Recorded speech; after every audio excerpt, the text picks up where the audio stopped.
Iran just got hit. 13 nuclear scientists, the backbone of Tehran's enrichment program, killed in a coordinated overnight strike across 3 facilities: Natanz, Fordow, and a previously undisclosed site near Isfahan. And within hours, the Trump White House did something nobody on the negotiating team saw coming. It canceled the talks. All of them, mid-flight. The Omani delegation, already wheels up to Vienna, was told to turn around. Steve Witkoff's team in Muscat received a one-line cable: stand down. And by the time Tehran's foreign ministry held its emergency 4 a.m. press conference, Supreme Leader Khamenei had already issued a statement calling the United States, and I quote, "an evil regime that negotiates with one hand and assassinates with the other." Ladies and gentlemen, the diplomatic track is dead. And what's unfolding right now is something the Pentagon didn't expect for at least another 6 months. Let me break it all down. Hit subscribe right now if you want the real strategic picture behind these headlines. We cover what they won't every single day. Turn on notifications so you never miss when we expose what comes next. Do it now. Here's the sequence. At 2:47 a.m. local time on April 24th, 2026, simultaneous strikes hit 3 Iranian nuclear sites within a 9-minute window. 13 scientists confirmed dead, including Dr. Mohsen Tehrani, the lead engineer on Iran's Advanced Centrifuge Cascade program. Iranian state media is broadcasting funeral preparations on a continuous loop. This wasn't a Stuxnet-style cyber operation. This wasn't a covert Mossad assassination. This was Kinetic, coordinated airstrikes, confirmed by the New York Times citing 2 senior Pentagon officials, and corroborated by Reuters through Israeli defense sources. Now, Khamenei had already warned in his March 21st Nowruz address that any direct attack on Iranian nuclear personnel would, in his exact words, end every conversation forever. That warning? It just got cashed in. The IRGC Aerospace Force is now repositioning Shahed 136 drone batteries and Khaybar Shakan ballistic missiles toward forward staging areas in Bushehr and Kermanshah province. But here's where it gets bigger than a nuclear program retaliation. See, Tehran didn't just mobilize its missile forces. There are confirmed reports of 47 commercial vessels turned back from the Strait of Hormuz in the last 14 hours. A complete shutdown of Iranian airspace to Western carriers, affecting 312 daily flights. Hezbollah's southern command placed on what Lebanese media is calling imminent action status. Houthi forces in Yemen launching 8 anti-ship ballistic missiles at U.S. Navy assets in the Red Sea overnight. Let that sink in.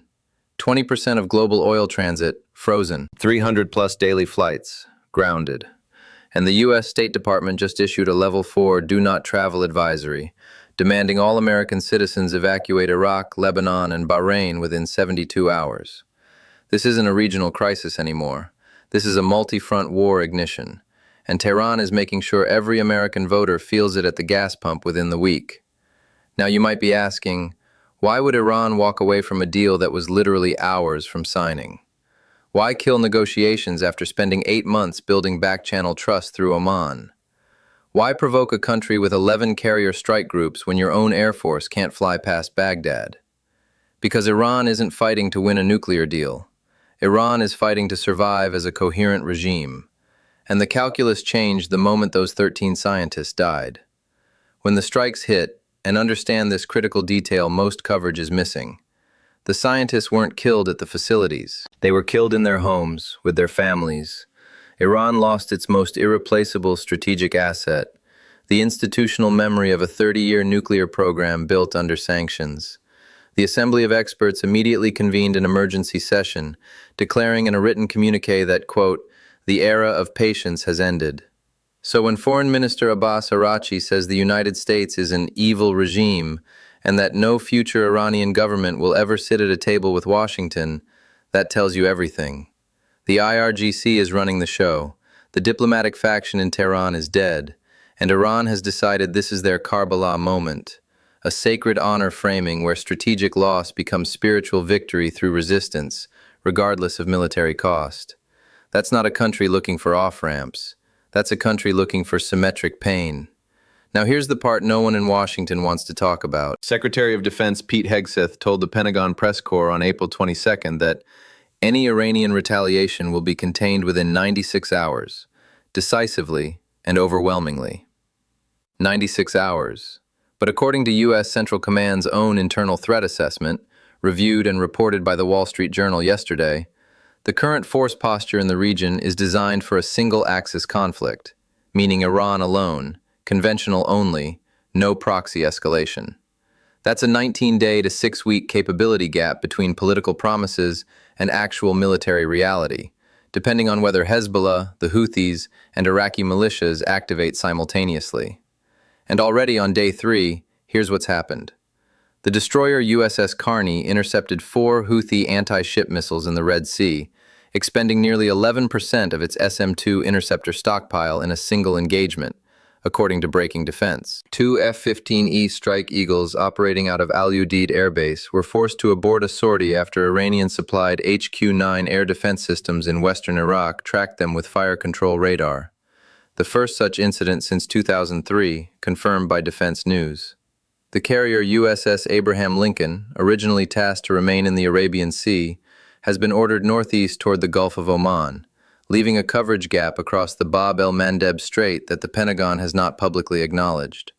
And Reuters is now reporting, citing 3 senior defense officials speaking on condition of anonymity, that interceptor missile inventories across U.S. forces in the region are at critical management thresholds, which is military euphemism for running out. The Washington Post is now reporting that General Michael Kurilla, head of CENTCOM, told the White House in a closed briefing that the U.S. cannot defend every node simultaneously. They're chasing threats across too many vectors at too high a tempo, and the Pentagon simply can't replenish interceptor stocks fast enough. This was supposed to be a surgical decapitation followed by negotiated de-escalation. That's the exact phrase National Security Advisor Mike Waltz used with congressional leadership in a classified briefing last week, according to Politico. But Iran turned it into something very different. It turned it into a regional ignition with no off-ramp and no clean ending. Let's zoom out because this stopped being a U.S.-Iran story about 36 hours ago. China has officially moved its Type 055 destroyer Lhasa and a logistics support fleet through the Strait of Malacca toward the Arabian Sea, after the Hormuz blockade triggered a 41% price surge on Chinese crude imports. PLA Navy Marines are reported aboard, the first such deployment to the region in Chinese naval history. Russia is moving Tu-160 strategic bombers to Hmeimim Air Base in western Syria. And Foreign Minister Sergei Lavrov, speaking to Russian state media, said Moscow will not stand by while a sovereign nation's scientists are murdered in their beds. That's 2 nuclear-armed nations now actively positioning against U.S. interests in the same theater.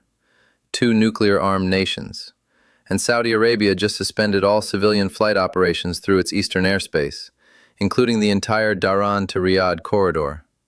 The UAE followed within 4 hours, grounding Emirates and Etihad regional services. Over 2,400 commercial flights canceled across 38 countries. Boeing suspended all delivery operations to Middle Eastern carriers until at least May 15, 2026. The European Union is scrambling to figure out emergency LNG sourcing now that both Qatari shipments through Hormuz and Russian pipeline alternatives are compromised. Germany's economy minister called it, quote, the worst energy security situation since 1973. Brent crude just touched $128.40 a barrel and climbing. Gold spiked to $5,847 an ounce, a 21.3% jump in 72 hours. The Iranian rial collapsed to 1,140,000 to the dollar on the Tehran black market, a sign that hot money is fleeing every Iranian asset class at speed, while internal capital flight has accelerated to an estimated $2.3 billion per day, according to Bourse and Bazaar. Meanwhile, U.S. gas station averages just crossed $5.47 a gallon nationally for the first time in American history. California stations are posting $7.15, Texas, $4.89. Even the cheapest market, Mississippi, is showing $4.62. And we're on day 3. Here's what most coverage is missing. Iran knows it can't win this conflict militarily. The math doesn't work. You're facing 11 U.S. carrier strike groups, the combined air power of CENTCOM, Israeli F-35 squadrons with massive ordnance penetrator clearance, and a NATO logistics network that can sustain operations indefinitely. That's an unwinnable equation. But Iran isn't trying to win the shooting war. Iran is trying to make Donald Trump a one-term failure. politically, economically, and historically. Think about it. Every dead American serviceman becomes a 2026 midterm campaign ad. Every downed F-15E becomes a House Armed Services Committee subpoena. Every dollar added to gasoline becomes voter rage that suburban Pennsylvania moms and Ohio truckers feel at the pump every single morning. Trump built his second-term brand on no new wars, cheap energy, peace through strength. He mocked Joe Biden mercilessly over the Afghanistan withdrawal. He posted on Truth Social that Biden's gas prices were the greatest economic betrayal in American history. And now, under his watch, gas is $5.47. 3 U.S. servicemen are dead in the Red Sea. Saudi Arabia is openly questioning the alliance. And CNN is broadcasting funeral footage from Bahrain alongside split-screen pump prices in Dayton, Ohio. The Democrats don't even need to campaign. The footage does it for them. CNN, which Trump has called fake news and personally attacked dozens of times from the White House podium, is going to run every flag-draped coffin and every gas station price board on a continuous loop. And when the November 2026 midterms come, Trump loses the House majority. He loses the legislative agenda. He loses the ability to confirm appointments. And a second-term president without congressional power is a lame duck 18 months into a 48-month term. Iran knows this. That's the real strategy. Not to defeat the U.S. military, but to dismantle the political coalition that empowered the strike in the first place. According to former CENTCOM commanders, senior analysts at the Institute for the Study of War, and intelligence veterans from the CIA's Iran desk who have weighed in, the consensus is sobering. This is the most dangerous escalation point since the Cuban Missile Crisis. There are scenarios in which back-channel diplomacy through Qatar or Switzerland reopens within 10 days, before commercial shipping insurance markets fully collapse and a global recession becomes structural. There are also scenarios in which Hezbollah opens a northern front against Israel, the Houthis sink a U.S. warship, Russia transfers S-400 systems to Tehran in 72-hour airlift, and the conflict becomes a generational catastrophe that reshapes American foreign policy for the next 40 years. The honest answer is, nobody knows. And I mean that literally. Every regional analyst, every think tank from RAND to Brookings, every intelligence agency from the DIA to the Mossad is operating on pre-strike assumptions right now. Their models assume scientists wouldn't be targeted. Their models assume Tehran would absorb and negotiate. The Atlantic Council published an analysis 48 hours ago concluding that the deterrence framework that has governed U.S. Iran relations since 1979 has been permanently broken. But here's the critical point. Whatever comes after the next 72 hours is going to be more radical, more decentralized, more dangerous than anything the post-1979 framework has contained. There are already reports, intelligence community sources speaking on background, that Iranian Quds Force operatives have activated sleeper networks in 3 European capitals. Internal Iranian factions, particularly the Basij hardliners, are reportedly mobilizing for something Khamenei hasn't yet authorized. Meanwhile, the IRGC's official spokesman just announced, and I quote, "The age of restraint is buried with our martyrs." We don't know what that means. Could be cyber attacks on U.S. financial infrastructure. Could be a tanker attack in the Gulf of Mexico. Could be something nobody's even considered yet, because when a regime decides it has nothing left to lose, when it fights not for territory but for theological legitimacy and historical legacy, every red line disappears.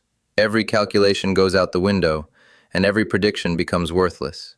We are witnessing something that will reshape the Middle East, the global energy economy, American electoral politics, and the post-1945 international order for a generation. And we're only 3 days in. I'm going to keep covering this as it develops, pulling from Pentagon documents, on-the-record reporting from outlets that still have Tehran and Riyadh bureaus, and intelligence community sources, because no single outlet is giving you the full picture. If you want to stay informed without the noise, subscribe and turn on notifications. I'll be back with an updated analysis as soon as the next major development breaks. And based on what's moving right now, that's likely within the next 24 hours. Stay safe out there. I'll see you in the next one.